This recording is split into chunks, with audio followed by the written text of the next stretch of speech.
मैं ये जानती हूँ अच्छी तरह कि ये लोग इतने लंबे समय तक शासकीय व्यवस्था में रहे हैं और इतने लंबे समय तक इन्होंने दिल्ली ही नहीं देश भी चलाया है। जो भी आर्ग्यूमेंट्स विपक्ष के हैं वो बेबुनियाद हैं और ऊपरी तह पर जब कोई देखता है तो ऐसा महसूस होता है कि शायद इन लोगों ने ठीक से पढ़ाई नहीं किया या इनके पास जानकारी कम है, जानकारी का अभाव है, इसलिए इस तरीके की बात कर रहे हैं। लेकिन मैं ये जानती हूँ अच्छी तरह कि ये लोग इतने लंबे समय तक शासकीय व्यवस्था में रहे हैं और इतने लंबे समय तक इन्होंने दिल्ली ही नहीं देश भी चलाया है, तो ये अवगत नहीं है नियम कानून से तो मैं नहीं मानूंगी।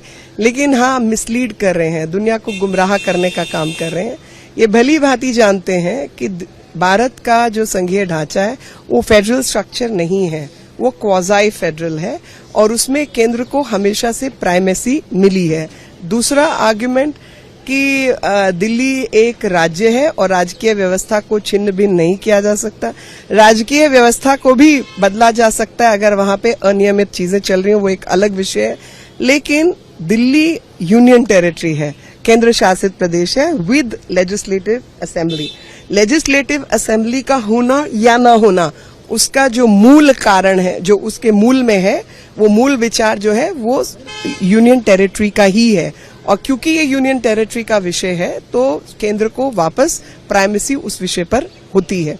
तीसरी चीज, इन्होंने हवाला दिया सुप्रीम कोर्ट के जजमेंट का और बहुत चालाकी से एक पैराग्राफ जिसमें जजमेंट में खुद लिखा हुआ है कि उन जजेस को लगता है कि ऐसा कोई विशेष नियम कानून अभी हाल फिलहाल में नहीं है, लेकिन केंद्र चाहे तो इस पर नियम बना सकती है।